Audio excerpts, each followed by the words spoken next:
Religion universal equality नहीं देता, धर्म यूनिवर्सल इक्वलिटी कहता है। रिलीजन कहता है जो हमारे रिलीजन को मानेगा वो सब एक समान है, लेकिन जो हमारे रिलीजन को नहीं मानेगा वो सारे एक समान नहीं है।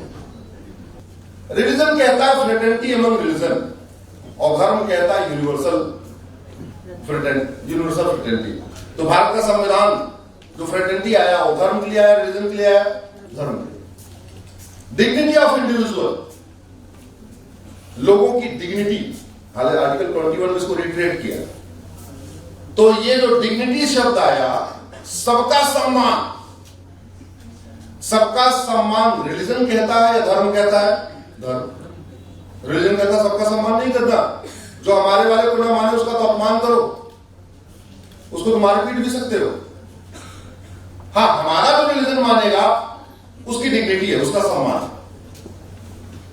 यूनिटी नेशनल इंटीग्रेशन, रिलीजन में न यूनिवर्सल यूनिटी है न नेशनल इंटीग्रेशन का कॉन्सेप्ट है किसी भी रिलीजन। अब मैं जब रिलीजन की बात करूं तो याद रखना, एक भारत के रिलीजन है, एक बाहर के रिलीजन है। आपको यह भी सोचना होगा कि क्या पूरी दुनिया के जो 1100 रिलीजन है एक समान है? तो धर्म वो है जो यूनिवर्सल है,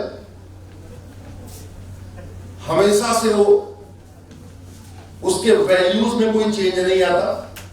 1000 साल पहले जो था वही आज है, वही 1000 साल के बाद रहेगा।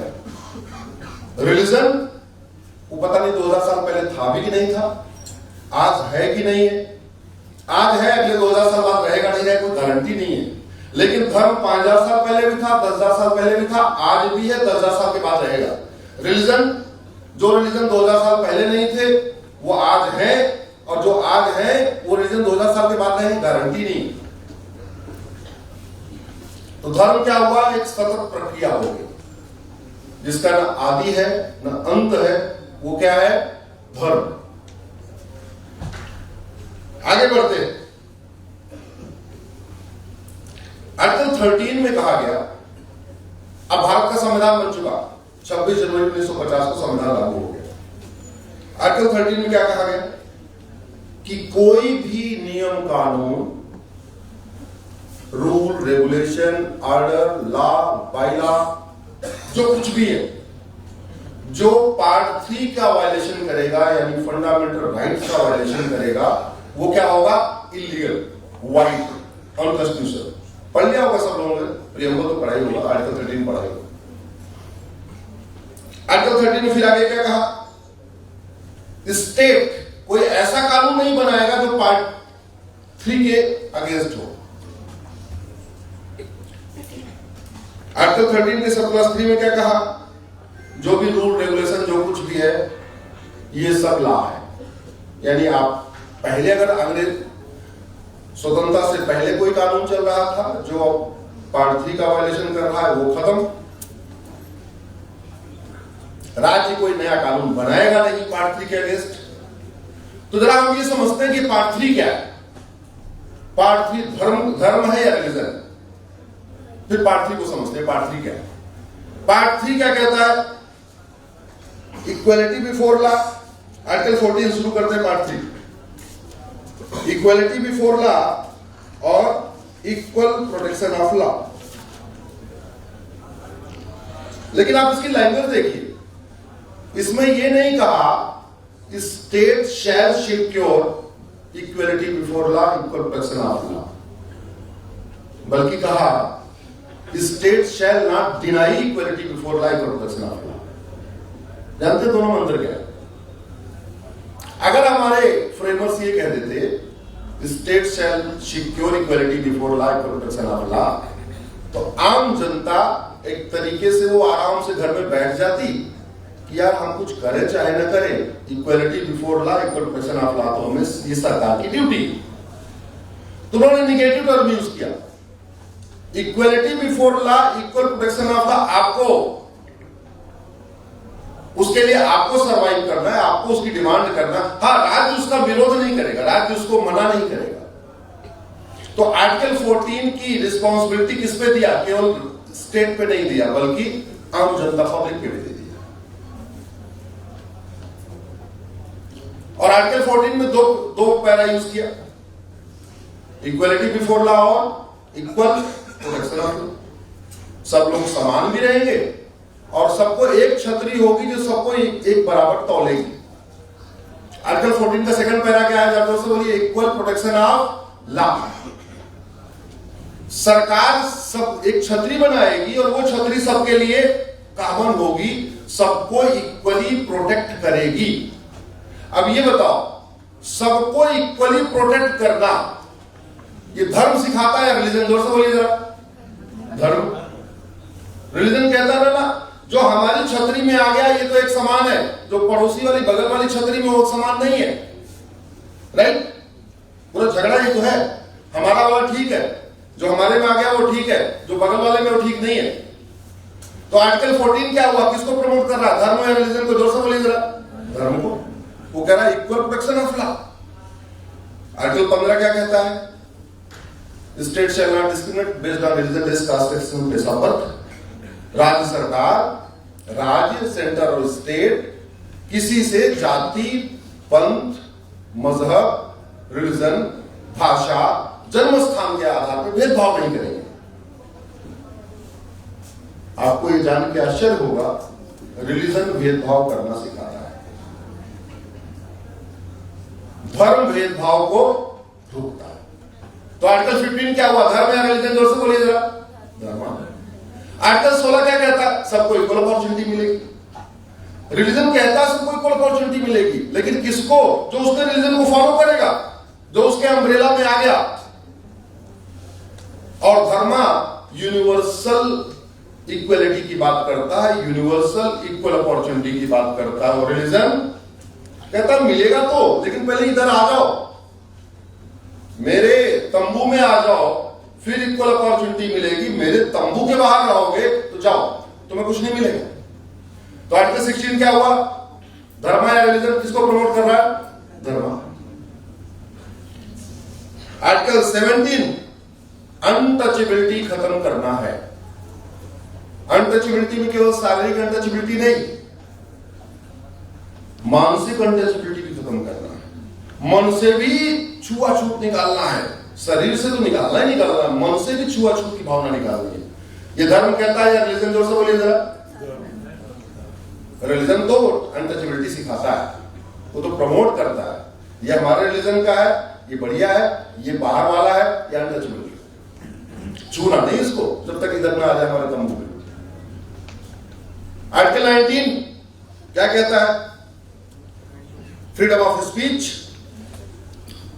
धर्म आपको फ्रीडम ऑफ स्पीच देता है या रिलीजन देता है? जोर से बोलिए जरा। हमारे देश में हजारों साल पहले शास्त्रार्थ की परंपरा थी, अब तो वो बंद हो गई, होती नहीं है।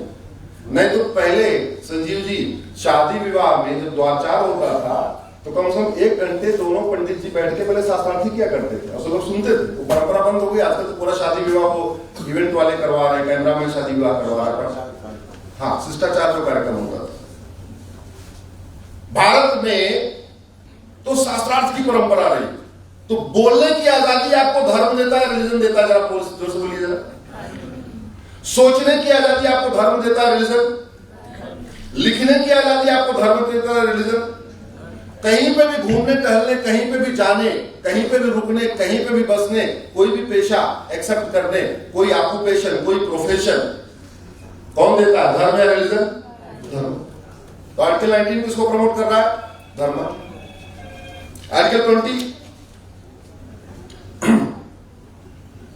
आर्टिकल 20 कहता है आप किसी को ऐसे गिरफ्तार नहीं करेंगे, उसको जबरदस्ती मारपीट के गवाह नहीं बनाएंगे। Article 21 right to life and liberty. Right to life and liberty पे सुप्रीम कोर्ट ने बहुत सारे जजमेंट दे दिए। आज की डेट में क्लीन वाटर, क्लीन एयर, सब कुछ आर्टिकल 21 में आ चुका है। तो आर्टिकल 21 भी किसी एक सेक्ट को प्रमोट कर रहा है या universal right to life liberty promote कर रहा है? यूनिवर्सल। ये क्या हो गया? धर्म। Article 23 prohibition of traffic. Article 24 prohibition of employment of children. बच्चों को आप वो नहीं रखेंगे। तो अगर आप पूरा देखते चले जाए। तो अगर एक सेंटेंस में आपको धर्म और रिलीजन को एक्सप्लेन करना हो तो आप ऐसे कह सकते हैं, धर्म सबको जोड़ता है और रिलीजन आपस में, जोर से बोलिए, रिलीजन आपस में बांटता है। धर्म सबको जोड़ता है और रिलीजन सबको तोड़ता है, बांटता है।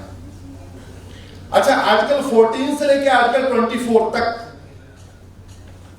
किसी आर्टिकल में कोई लिमिटेशन लगाया क्या? जोर से बोलिए जरा। आर्टिकल 14 में कोई लिमिटेशन लगाया, 15 में कोई लगाया, 16 में लगाया, 17 में लगाया, 18 में लगाया, 19 में लगाया, 21 में लगाया, 22 में लगाया, 19 में लगाया। लेकिन क्या लिमिटेशन लगाया? Reasonable restriction. वो कैसी रिस्ट्रिक्शन होगी? कौन तय करेगा? स्टेट, राज्य, वो पिताजी तय करेंगे। अगर दूसरे शब्दों में कहूं, आम भाषा में, वो रिस्ट्रिक्शन कौन तय करेगा? पिताजी। ठीक है, क्योंकि पिताजी को सुनिश्चित करना है ना कि भारत में सब लोग इसके हिसाब से काम करें, संविधान के हिसाब से काम करें। लेकिन इन सारे फंडामेंटल राइट में 2 फंडामेंटल राइट है जिनमें स्पेसिफिक लिमिटेशन लगाई है और नाम लेके लगाई है। Subject to public order, subject to health और सब्जेक्ट टू मोरालिटी। क्यों? क्योंकि 25 और 26 में धर्म को प्रमोट करने की बात नहीं हुई। किसको प्रमोट करने की बात हुई? रिलीजन को। अभी 14, 15, 16 बाकी जो प्रमोट हो रहे थे, धर्म को प्रमोट हो रहे थे। इसलिए संविधान निर्माताओं ने उसमें कोई स्पेसिफिक लिमिटेशन नहीं लगाई। 19 में कहा कि वो राज्य को लगेगा कुछ गड़बड़ हो रहा है तो ठीक है, कानून बना लेगा। लेकिन 3 जो स्पेसिफिक लिमिटेशन है वो कहां लगाई गई? 25 और 26 में। क्यों? क्योंकि संविधान निर्माताओं को भी पता था ये पूरा उत्पात, पूरा दंगा, पूरी अराजकता, ये जो कुछ फैलती है, मारकाट, विनाश, ये कौन फैलाता है? रिलीजन। धर्म नहीं फैलाता। कौन फैलाता है? रिलीजन। इसीलिए जब उन्होंने कहा, इनफैक्ट पहले तो रिलीजन की स्वतंत्रता देने का प्लान ही नहीं था। पहले था भाई ठीक है, धार्मिक स्वतंत्रता रहेगी। फिर संविधान निर्माताओं ने कहा लेकिन धार्मिक स्वतंत्रता हम डिफाइन कैसे करेंगे, बहुत बड़ा टर्म है। तो उन्होंने बोला काम करो, धर्म की बात ही नहीं करते। इसलिए भारत के संविधान में कहीं धार्मिक स्वतंत्रता शब्द यूज ही नहीं किया। क्यों? क्योंकि वो इनहेरेंट है, हजारों सदियों से है, हजारों साल तक रहेगा। जैसे भारत के संविधान में कहीं लिखा है कि सुबह सुबह उठ के नहाना, जोर से बोलो जरा, ब्रेकफास्ट करना कहीं लिखा हुआ है, रात को सोना कहीं लिखा हुआ है, कपड़े पहनना कहीं लिखा हुआ है, छोटा कपड़ा पहनना, बड़ा कपड़ा पहनना कहीं लिखा हुआ है? कुछ नहीं लिखा है ना। क्यों? क्योंकि संविधान निर्माताओं ने कहा तो बुद्धि है, विवेक है, इतना तो लोग करेंगे कि भैया ये काम। तो भारत में संविधान में वो बातें नहीं लिखी गई जो यूनिवर्सल ट्रुथ है, जिसके बारे में कोई डाउट हो सकता था, जिसके बारे में कहीं कुछ गड़बड़ी हो सकती थी। इसलिए ये नहीं लिखा खाना खाना, पानी पीना, सांस लेना, कुछ नहीं लिखा। हाँ, जिस पे रोक लग सकती थी, जो रिस्ट्रिक्टिव हो सकता था, उस पे उन्होंने 14, 15, 16, 19, 21 के बारे में डिटेल किया। लेकिन 25 में आके उन्होंने सीधे सीधे कहा कि आपको धर्म के अलावा मजहब की भी स्वतंत्रता है,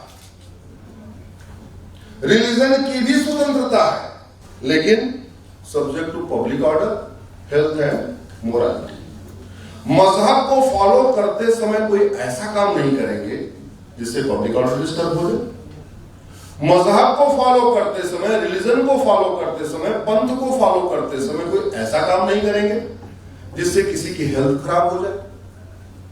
रिलीजन मजहब को फॉलो करते समय कोई ऐसा काम नहीं करेंगे जिससे जो इमोरल हो। इमोरल का मतलब अपने रिलीजन को फॉलो करते समय कोई धोखा नहीं करेंगे, रिलीजन को फॉलो करते समय कोई पाखंड नहीं करेंगे, रिलीजन को फॉलो करते समय अनैतिक अनएथिकल ऐसा कोई काम नहीं करेंगे, धोखा नहीं करेंगे, पाखंड नहीं करेंगे, लोगों को बेवकूफ नहीं बनाएंगे, अंधविश्वास नहीं फैलाएंगे। ये हो गया इमोरल। पब्लिक ऑर्डर, कोई ऐसा काम नहीं करेंगे जिससे दिक्कत हो जाए किसी को। हेल्थ, अपने रिलीजन को फॉलो करते समय कोई ऐसा काम नहीं करेंगे जिससे किसी की हेल्थ खराब हो जाए। हेल्थ खराब होने का सबसे मेन कारण क्या है? Air pollution. दूसरा क्या है? Water pollution. तीसरा क्या है? Noise pollution. चौथा क्या है? Land pollution. आपको ये जान के आश्चर्य होगा, भारत में प्रतिवर्ष 10 लाख लोग पोल्यूशन से मरते हैं। Air pollution, water pollution, noise pollution, land pollution, plastic pollution, electromagnetic pollution, thermal pollution, ये जो 10 तरीके के पोल्यूशन है, इससे भारत में प्रतिवर्ष 10 लाख लोग मरते हैं।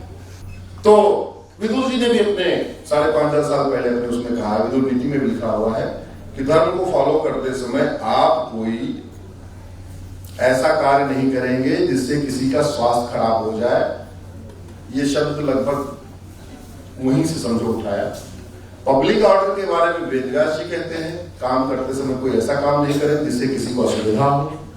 सड़क नहीं जाम करेंगे, ट्रेन नहीं जाम करेंगे, ये नहीं करेंगे, वो नहीं करेंगे, किसी का काम नहीं खराब करेंगे, किसी को चोट नहीं पहुंचाएंगे।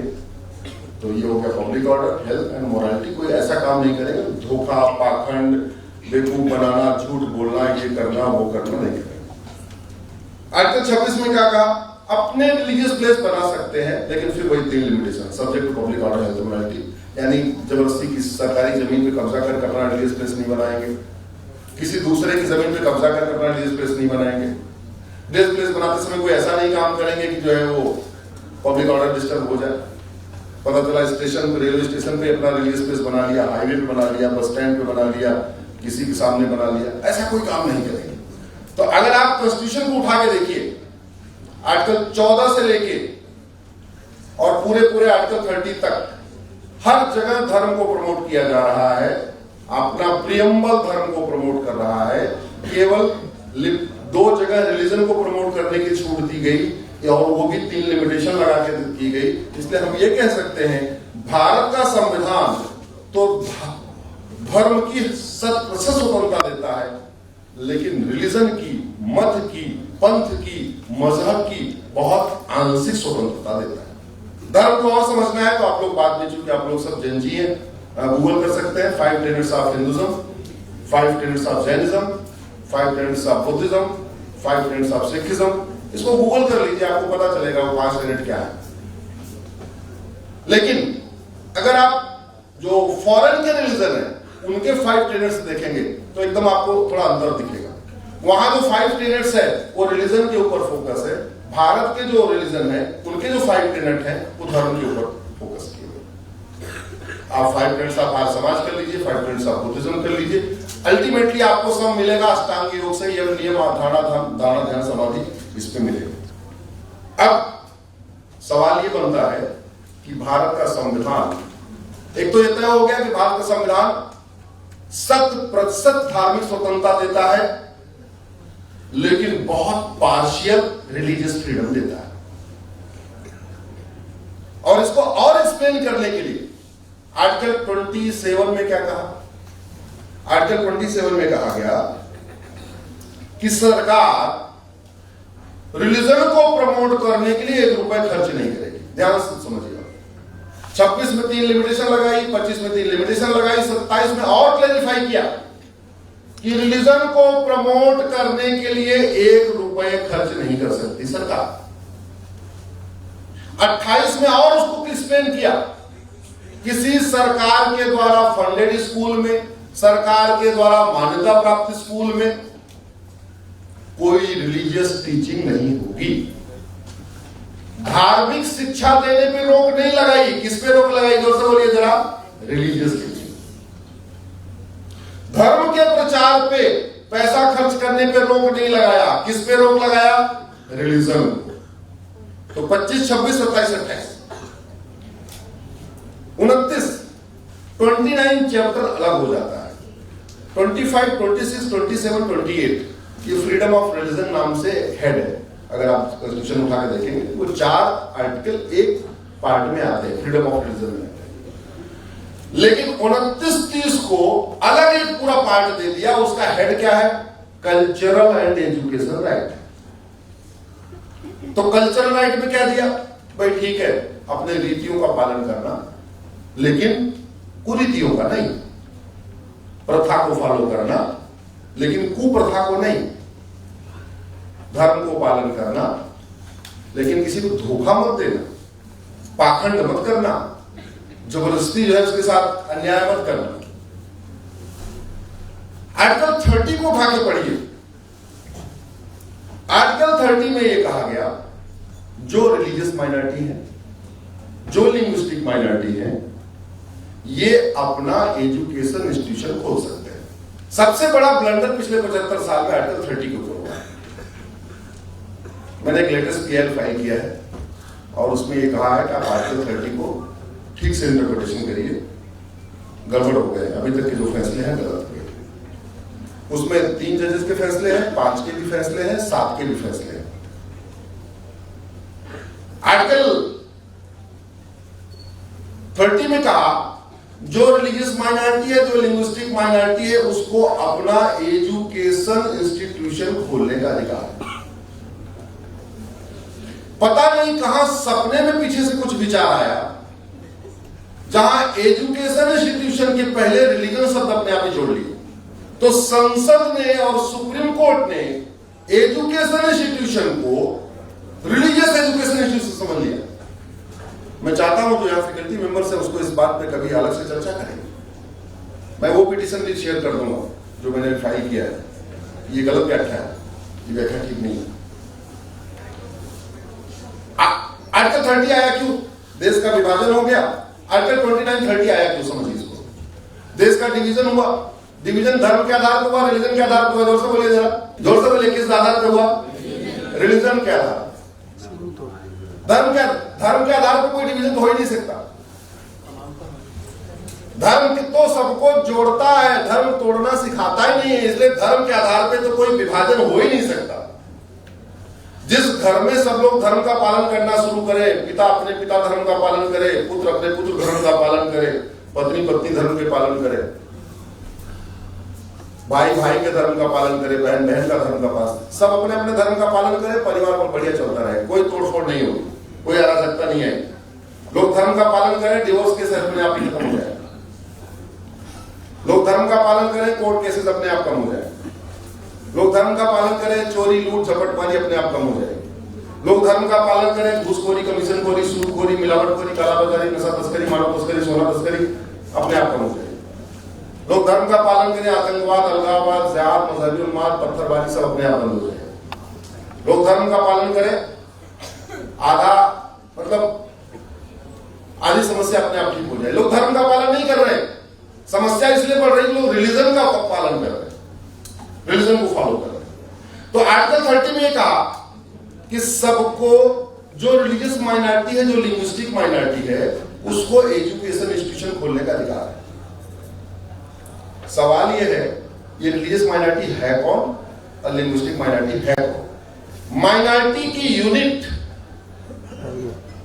100 हो सकती है, जिसकी संख्या कुछ 100 हो। माइनॉरिटी की यूनिट, चलो भारत बड़ा है तो 1000 हो सकती है, जिसकी संख्या कुछ 1000 हो। माइनॉरिटी की यूनिट, चलो भारत बड़ा है तो लाख हो सकती है, जिसकी संख्या कुछ लाख हो। माइनॉरिटी की यूनिट करोड़ नहीं हो सकती। करोड़ तो देशों, कंट्रीज की यूनिट होती है, माइनॉरिटी की यूनिट नहीं होती। दुनिया में 200 देश है, उसमें से 100 देश की जनसंख्या 1 करोड़ से कम है। तो माइनॉरिटी की यूनिट करोड़ नहीं हो सकती। माइनॉरिटी की यूनिट क्या हो सकती है? 100 हो सकती है, 1000 हो सकती है, भारत बड़ा है तो लाख हो सकती है। पहली बात। दूसरा, माइनॉरिटी आइडेंटिफाई कहां किया जाएगा? नेशनल लेवल पर आइडेंटिफाई होगा, स्टेट लेवल पर आइडेंटिफाई होगा, डिस्ट्रिक्ट लेवल पर आइडेंटिफाई होगा। अभी आज तक ये तय नहीं हुआ। तो माइनॉरिटी, अच्छा, दूसरा, अगर हम रिलीजियस माइनॉरिटी को आइडेंटिफाई करेंगे तो रिलीजियस माइनॉरिटी कौन? पूरी दुनिया के रिलीजियस माइनॉरिटी, पूरी दुनिया के रिलीजन में से डिसाइड करेंगे या भारत के अंदर के रिलीजन में से डिसाइड करेंगे? पूरी दुनिया में 1100 रिलीजन है।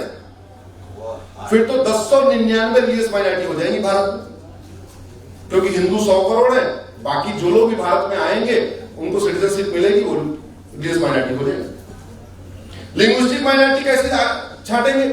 दुनिया में 6,500 भाषाएं बोली जाती, उसमें से 200 भाषा बोलने वाले भारत में, तो इसका मतलब ये हुआ कि भारत में हिंदी बोलने वाले ज्यादा हैं, तो हिंदी वाले मेजॉरिटी हो गए, और जो नॉन हिंदी वाले वो सब माइनॉरिटी हो गए, तो 199 लिंग्विस्टिक माइनॉरिटी भारत में हो जाएंगे। आप समझ रहे हैं?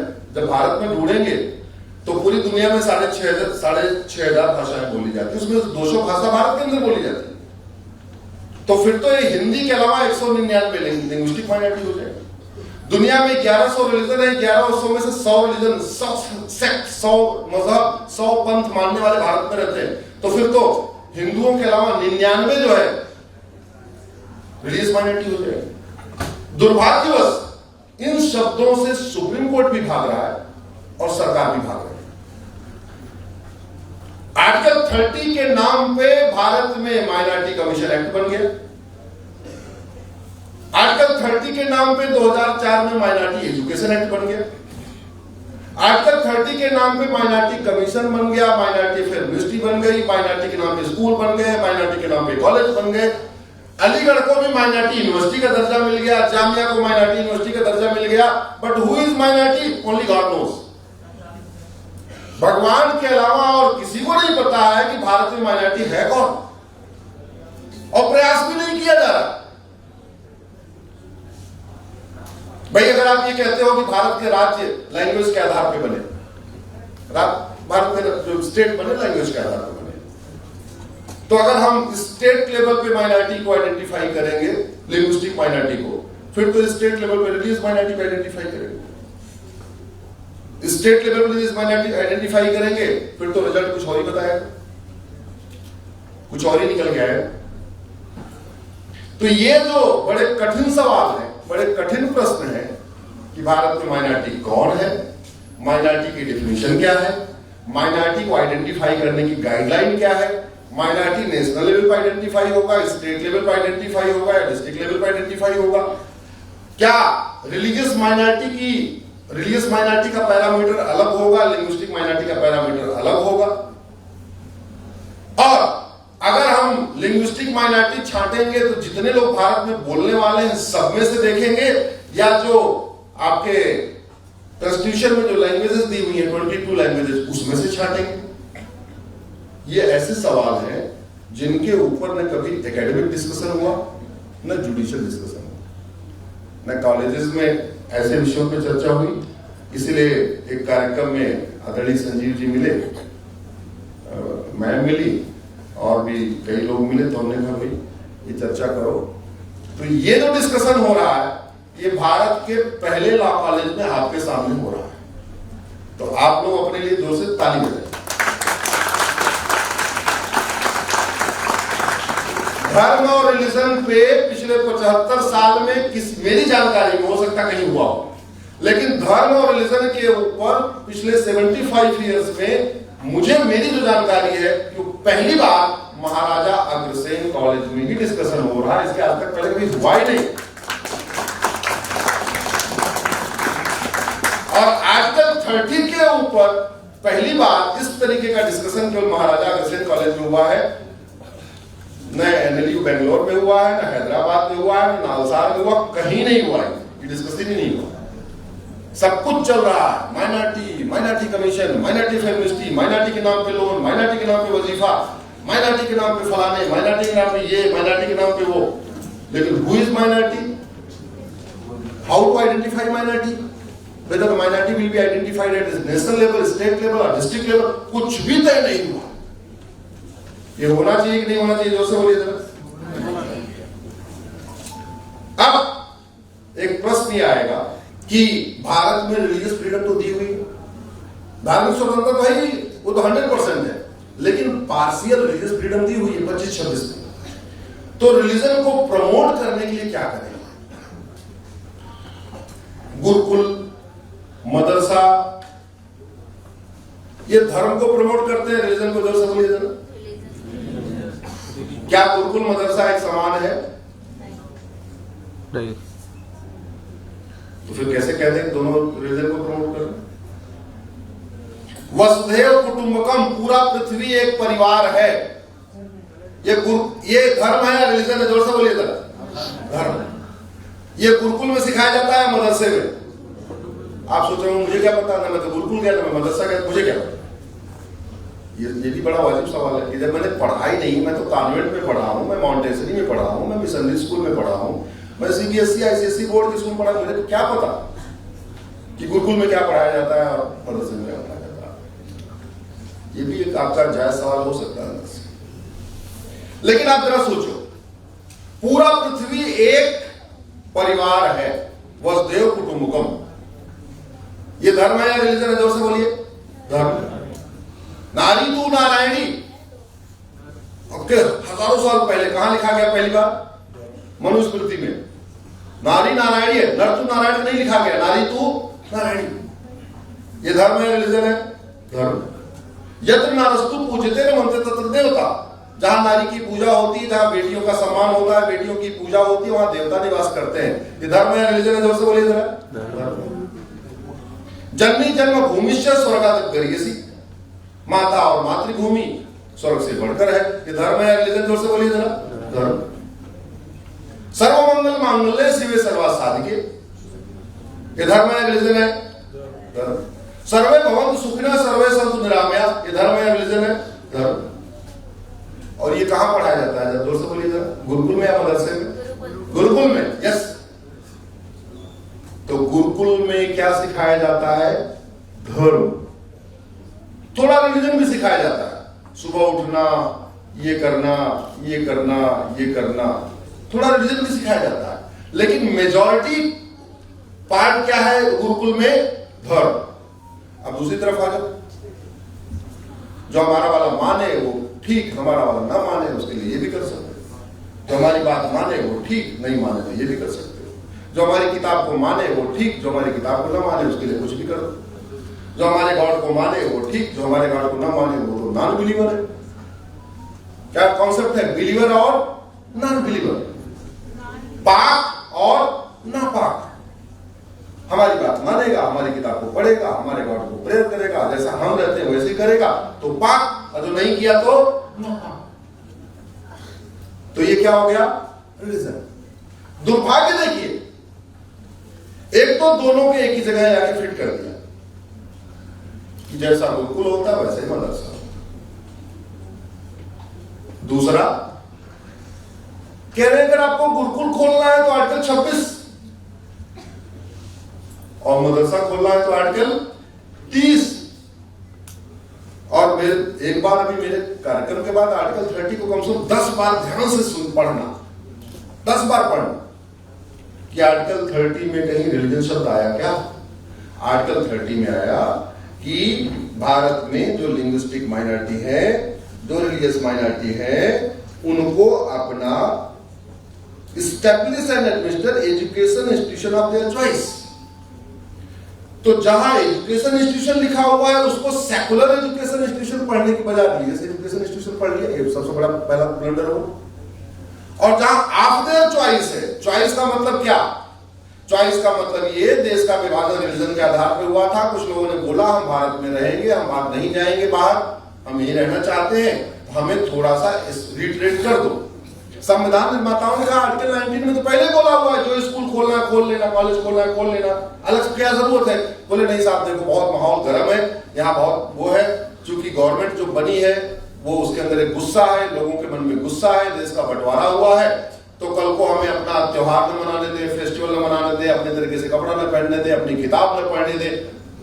तो उन्होंने बोला आर्टिकल 29 जाओ, तुम्हें रीतियों की स्वतंत्रता है, प्रथा की स्वतंत्रता है, अपने कस्टम को, अपने स्क्रिप्ट को सिक्योर कर सकते हो। आर्टिकल 29 बोले साहब वो तो ठीक है, लेकिन गुस्सा बहुत ज्यादा है, विभाजन का इतना तगड़ा चल रहा है, कल को हमें स्कूल कॉलेज में खोलने दिया जाए। तो बोले ठीक है आर्टिकल 30।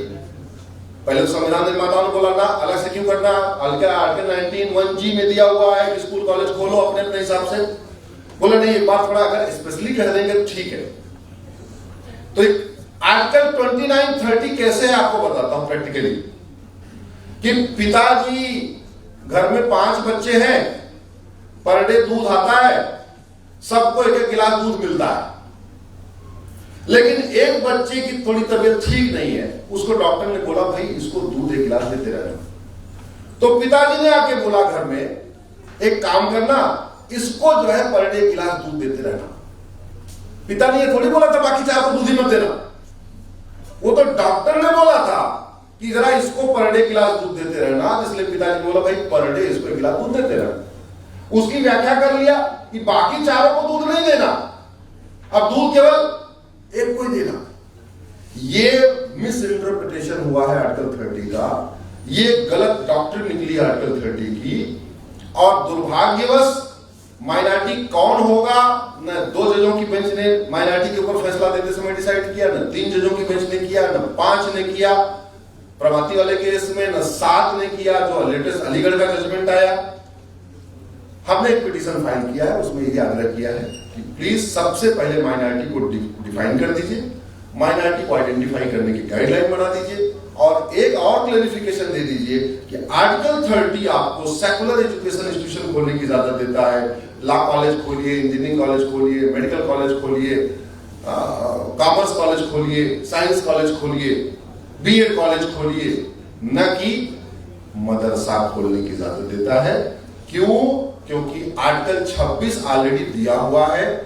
आर्टिकल 25 कहता है आप अपने रिलीजन को प्रमोट भी कर सकते हैं सब्जेक्ट टू पब्लिक ऑर्डर जैसे हो रहा है। तो प्रमोट करने के लिए एक तो होता है आप खुद प्रमोट कर लो, दूसरा है कि स्कूल खोल लो, उस स्कूल में बच्चों के छोटे छोटे बच्चों को एडमिशन दे दो और उनके जरिए भी प्रमोट करो, किसी स्कूल के जरिए भी। इसलिए मैं कंक्लूड करने के पहले एक बात कहना चाहूंगा, ये जो आज तक हुआ है कि जो रिलीजियस एजुकेशन इंस्टीट्यूशन को आर्टिकल 30 में डाला है, ये पूरी तरीके से आर्टिकल 14 का वायलेशन है। रिलीजियस एजुकेशन इंस्टीट्यूशन आर्टिकल 26 में ही आएगा, क्योंकि 25 का एक्सटेंशन 26 है। 25 में कहा गया आप अपने रिलीजन को प्रमोट कर सकते हैं 3 लिमिटेशन के साथ। 26 में कहा गया कि आप 3 लिमिटेशन के साथ अपना एजुकेशन इंस्टीट्यूशन खोल सकते हैं, चैरिटेबल इंस्टीट्यूशन भी खोल सकते हैं और रिलीजियस एजुकेशन इंस्टीट्यूशन भी खोल सकते हैं। तो अगर किसी भी स्कूल में इवन 10% रिलीजियस एजुकेशन है, 10% रिलीजियस इंस्ट्रक्शन है, तो वो आर्टिकल 30 में फॉल नहीं करेगा, वो आर्टिकल 26 में फॉल करेगा। एक लेटेस्ट मैंने PIL इसी पे फाइल किया, क्योंकि जो राइट टू एजुकेशन एक्ट बना था 2009 में, उसको 2012 में बदला गया और बदल के उसमें सेक्शन 1 सब क्लास 4 और सब क्लास 5 जोड़ दिया गया। उसको हमने सुप्रीम कोर्ट में चैलेंज किया हुआ है। मामला 7 जजों की बेंच को रेफर हुआ है। अब देखते हैं 7 जज क्या फैसला देते हैं, लेकिन हमारा ये कहना है कि धर्म और रिलीजन को आप पहले तो डिफाइन कर दीजिए। जितने डॉक्यूमेंट हैं वहां से धर्म पूछना छोड़ दीजिए, क्योंकि धर्म तो सबका कॉमन हो सकता है। आपके फेथ अलग अलग हो सकते हैं, लेकिन धर्म आपका कॉमन है। सत्य बोलना धर्म है, अहिंसा करना धर्म है, इंद्रियों पे संयम करना धर्म है, स्वच्छता से रहना धर्म है, वायु को शुद्ध करना धर्म है, आपके वाटर को और जल को शुद्ध रखना ये धर्म है, माता पिता का सम्मान करना धर्म है, भाई के साथ प्रेम से रहना ये धर्म है, परिवार के साथ प्रेम से रहना धर्म है, पड़ोसियों के साथ प्रेम से रहना धर्म है। ये बाकी रिलीजन बहुत अलग इश्यू है।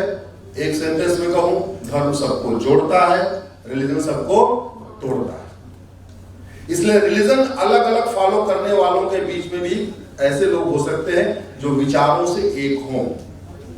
क्यों? क्योंकि वो लोग धर्म को फॉलो करते हैं। तो हमें भारत का संविधान मजहब को प्रमोट नहीं करता, रिलीजन को प्रमोट नहीं करता, किसी रिलीजियस बुक को प्रमोट नहीं करता, किसी मजहबी किताब को प्रमोट नहीं करता। भारत का संविधान धर्म को प्रमोट करता है, यानी धर्म ग्रंथों को प्रमोट करता है। अब ये विषय किसी और दिन संजीव जी लेना पड़ेगा कि धार्मिक ग्रंथ क्या है और मजहबी किताबें क्या है। मुझे लगता है आज का इतना पर्याप्त है। कुछ बच्चों ने हमारे यहाँ इंटर्नशिप किया था, दिखाई कहाँ आए हुए क्या? नहीं दिख रहे। आपको कुछ बच्चे आए थे इस बार हमारे यहाँ जनवरी में इंटर्नशिप करने आए थे। तो इसी के साथ अपनी बात खत्म करता हूँ। इसके ऊपर आप लोग रिसर्च कर सकते हैं। मैडम से मैंने रिक्वेस्ट किया हुआ है, जिसको ज्यादा इंटरेस्ट है वो पिटीशन आप ले सकते हैं। पढ़ सकते हैं। बहुत बहुत धन्यवाद, बहुत बहुत आभार। भारत माता की जय, भारत माता की जय, भारत माता की जय। तो मैं सबका धन्यवाद करूंगी जो कि अश्विनी उपाध्याय जी को सुनने के लिए यहाँ बैठे, जिनको मुझे लगता है कि इस लेक्चर के बाद बहुत कुछ सीखने को मिला। ये डिस्कशन बाहर भी लेके जाइए, अपने घरों में भी इस बात की डिस्कशन करिए। तो कुछ जो हमारे मन में धुंधलापन है उसको हम मेरे ख्याल से हटाने का एक प्रयास है। तो इस डिस्कशन को आप बाहर करिए, जो विद्यार्थी यहाँ पे उपस्थित नहीं है उनके साथ भी डिस्कशन करिए और इस डिस्कशन को आगे बढ़ाइए। धन्यवाद।